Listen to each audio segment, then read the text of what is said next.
Hello students, स्वागत है आपका special commerce classes with Geeta ma'am में। मैं हूं गीता और आप देख रहे हैं मेरा यूट्यूब चैनल। आज मैं आपको करवाने वाली हूं बोर्ड के एक नंबर वाले क्वेश्चन।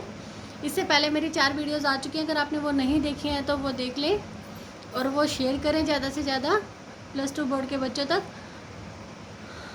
आज की वीडियो स्टार्ट करने से पहले आज की वीडियो बिल्कुल लास्ट तक ज़रूर देखें। और आज की वीडियो स्टार्ट करने से पहले मैं आपको पैटर्न बताने वाली हूँ, जो लेटेस्ट पैटर्न है एग्ज़ाम का अकाउंटेंसी का, वो क्या होने वाला है।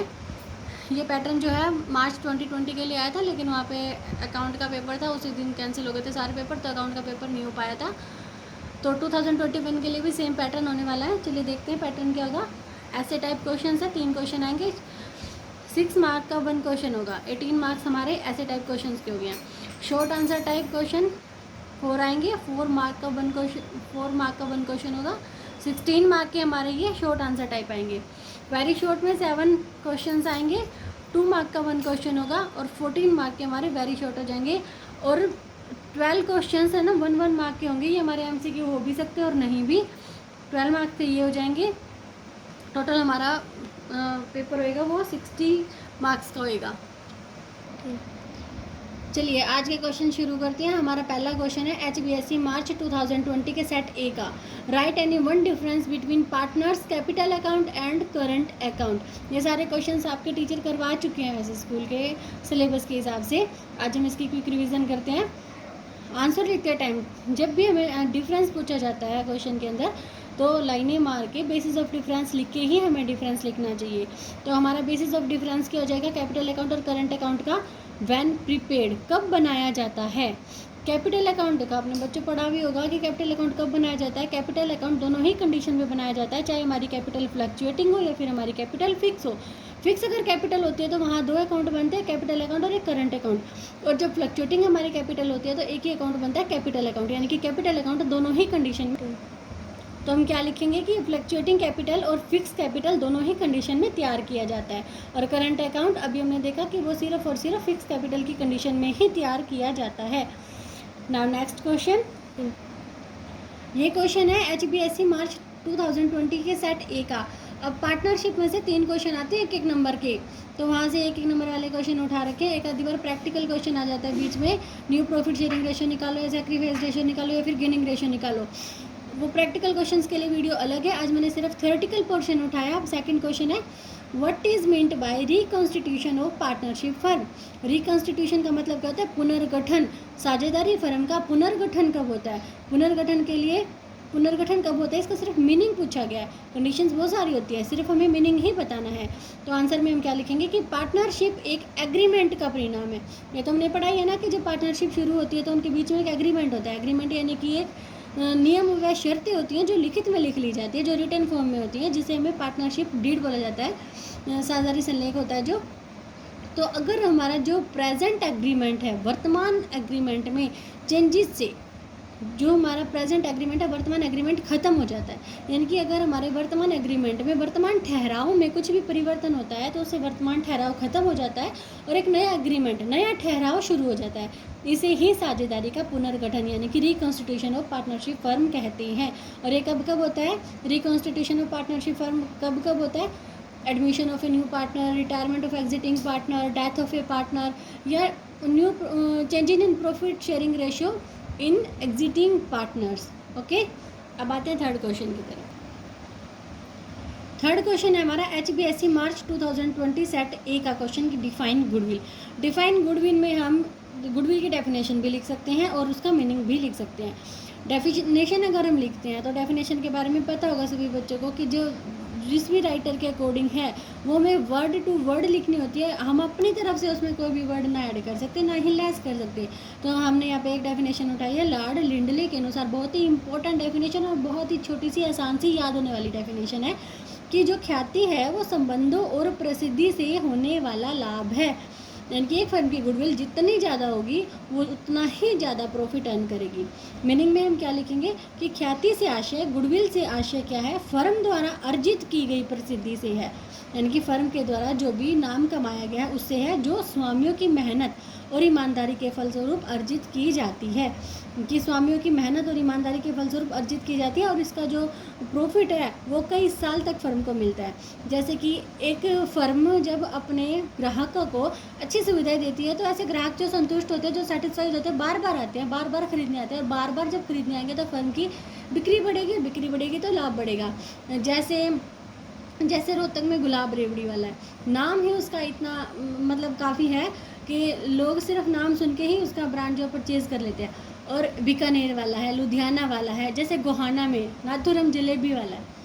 ओके, तो जो फर्म अच्छा काम करती है मार्केट में, अपने ग्राहकों को अच्छी सुविधाएं देती है, अच्छी फैसिलिटीज़ प्रोवाइड करती है, तो ऐसे ग्राहक जो सेटिस्फाई होते हैं वो बार बार आते हैं, वो रेगुलर कस्टमर बन जाते हैं, फिर फर्म की सेल बढ़ती है, सेल से उसका प्रॉफिट बढ़ता है और इससे फर्म की गुडविल भी जो है वो बढ़ती है। ओके बच्चों, आज की वीडियो थोड़ी बड़ी होने वाली है, तो ये मत समझना कि अभी तक तो मैम 3-4 मिनट की वीडियो दे रही थी तो 3-4 से ज़्यादा तो हमें नहीं देखनी है। आज की वीडियो तो बिल्कुल लास्ट तक देखनी है। अगला क्वेश्चन है हमारा, is it necessary to have a partnership agreement in writing, in written आएगा, सॉरी रिटन कि एक जो साझेदारी संलेख है वो क्या उसको लिखित में होना जरूरी है? तो आंसर में क्या लिखेंगे? नहीं, लेकिन भविष्य के झगड़ों से बचने के लिए इस एग्रीमेंट को लिखित में होना चाहिए। और साझेदारी संलेख की जब हमने थ्योरी पढ़ी तो वहाँ पे बहुत अच्छे से ये बात सिखाई गई थी कि एग्रीमेंट को हमेशा ही रिटन फॉर्म में होना चाहिए ताकि फ्यूचर में जब भी उनके बीच में डिस्प्यूट हो तो उससे बचा जा सके। नेक्स्ट क्वेश्चन है HBSC 2018 सेट बी का कि state any 2 occasions when reconstitution of a partnership firm take place. ये कोई ऐसे दो अवसर बताइए जब साझेदारी फर्म का पुनर्गठन होता है। अब ये चारों पॉइंट्स मैं पहले बता चुकी हूँ, यहाँ पे एक बार फिर से रिपीट हो रहा है कि साझेदारी फर्म का पुनर्गठन कौन कौन सी कंडीशन में होता है। सबसे फर्स्ट है change in profit sharing ratio among the existing partners, second admission of a new partner, third है retirement of an existing partner, fourth है death of a partner. Question में सिर्फ 2 ओकेजन पूछे गए हैं तो हम 2 ही बताएंगे, लेकिन अब हमारा पैटर्न जैसे चेंज हुआ है तो 2 नंबर वाले क्वेश्चन भी आएंगे, तो हो सकता है कि उसमें 4 ओकेजन पूछ लिए जाएं, तो इसीलिए मैंने यहाँ पे 4 ओकेजन लिखे हैं। नेक्स्ट क्वेश्चन है हमारा HBSC मार्च 2020 सेट बी का कि एक्सप्लेन सुपर प्रॉफिट। अब सुपर प्रॉफिट क्या होते हैं? तो सुपर प्रॉफिट के बारे में हम क्या लिखेंगे? हमें मीनिंग बताना है कि अन्य फर्मों की तुलना में हमारी फर्म में जितने अधिक लाभ हो रहे हैं ना उसे ही सुपर प्रॉफिट कहते हैं। देखो बच्चों, मैंने कोशिश की है कि मैं अपने आंसर को जितना ईजी लैंग्वेज में लिख सकूँ ना उतना लिखूँ ताकि आप लोगों के समझ में आए। अदरवाइज़ आपको बोर्ड में मेरी वर्डिंग नहीं कॉपी करनी है, वहाँ आपको समझ के अपनी भाषा में, ठीक है, वहाँ पे आंसर देना है, लेकिन मीनिंग जो है आपकी भाषा भी है तो भी मीनिंगफुल जरूर होना चाहिए आंसर, अदरवाइज़ आपको मार्क्स नहीं मिलेंगे। ठीक है, सुपर प्रॉफिट के लिए हम क्या लिखेंगे कि अन्य फर्मों की तुलना में हमारी फर्म में जितने अधिक लाभ हो रहे हैं उसे सुपर प्रॉफिट कहते हैं। यानी कि वास्तविक औसत लाभ का जो एक्चुअल में एवरेज प्रॉफिट है उसका नॉर्मल प्रॉफिट पर, सामान्य लाभ पर आधिक्य ही हमारा एक्सेस ही क्या कहलाता है? सुपर प्रॉफिट कहलाता है, अधिलाभ कहलाता है। फॉर्मूला हम लिख सकते हैं यहाँ पे, super profit is equal to actual और एवरेज प्रॉफिट माइनस में नॉर्मल प्रॉफिट। अच्छा, जैसे कि सुपर प्रॉफिट क्या होते हैं? मान लीजिए एक इंडस्ट्री है, उसके नीचे बहुत सारी फर्में हैं, हर फर्म में कितने का प्रॉफिट हो रहा है? 40,000 का, और हमारी फर्म में कितने का प्रॉफिट हो रहा है? 50,000 का। तो नॉर्मल प्रॉफिट क्या हो जाएंगे? 40,000, और एक्चुअल प्रॉफिट क्या हो जाएंगे? 50,000। और हमारा सुपर प्रॉफिट कितना आ जाएगा वहाँ पे? एक्चुअल एवरेज प्रॉफिट माइनस में नॉर्मल प्रॉफिट, 50 माइनस में 40 is equal to 10,000। Okay, next question है HBSC मार्च 2018 के सेट सी का क्वेश्चन है कि how are mutual relation of the partners governed in the absence of partnership deed. यानी कि साझेदारी संलेख की अनुपस्थिति में साझेदारों का जो आपसी रिलेशन है, जो म्यूचुअल रिलेशन है, वो कैसा होगा?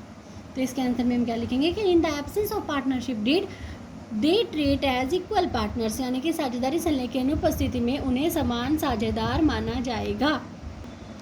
नेक्स्ट क्वेश्चन है HBSC मार्च 2018 के सेट सी का कि give two circumstances in which sacrificing ratio में बी अप्लाइड। 2 ऐसी स्थितियाँ बताइए, 2 ऐसे सर्कमस्टांसेस बताइए जब सैक्रिफाइसिंग रेशियो यानी कि त्याग अनुपात अप्लाई होता है, लागू होता है।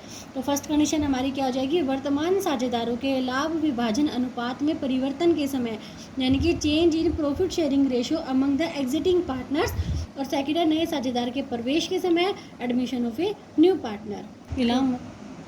नेक्स्ट क्वेश्चन है HBSC मार्च 2018 के सेट सी का, give to characteristics of goodwill. Goodwill की कोई दो विशेषताएं बताइए।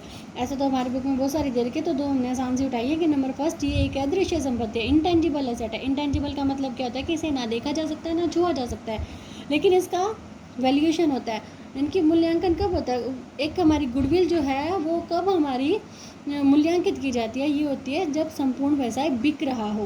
और ये भी हमारे बोर्ड का क्वेश्चन है कि सारे जो गुडविल है वास्तविक मूल्यांकन उसका कब किया जाता है, जब संपूर्ण व्यवसाय बिक रहा होता है। सेकंड हमारी कैरेक्टरिस्टिक्स है कि यह अधिक लाभ अर्जन में सहायक है, अर्न मोर प्रॉफिट। फर्म के यानी कि एक फर्म की गुडविल जितनी ज़्यादा होगी फर्म उतना ही ज़्यादा प्रॉफिट कमाएगी, क्योंकि उसकी सेल उतनी ज़्यादा होने वाली है। ओके, आज का लास्ट क्वेश्चन है हमारा HBSC मार्च 2018 के सेट डी का क्वेश्चन है। अभी सेट डी में से दो क्वेश्चन रह चुके हैं, वो मैं नेक्स्ट वीडियो में कराऊंगी। हमारा 10th क्वेश्चन है, write any one importance of partnership deed. साझेदारी संलेख के किसी एक महत्व को बताइए। तो हम आंसर में लिख सकते हैं कि साझेदारों के बीच विवाद होने पर पार्टनरशिप डीड की सहायता से उसका निपटारा आसानी से किया जा सकता है। यानी कि अगर फ्यूचर में कोई भी डिस्प्यूट क्रिएट होता है पार्टनर्स के बीच में, तो डीड की सहायता से हम उसका निपटारा आसानी से कर सकते हैं, क्योंकि हमारी जो पार्टनरशिप डीड है उसमें जितने भी रूल्स एंड रेगुलेशंस हैं वो बिल्कुल रिटर्न फॉर्म में होती है और वो उनका निपटारा आसानी से कर देती है।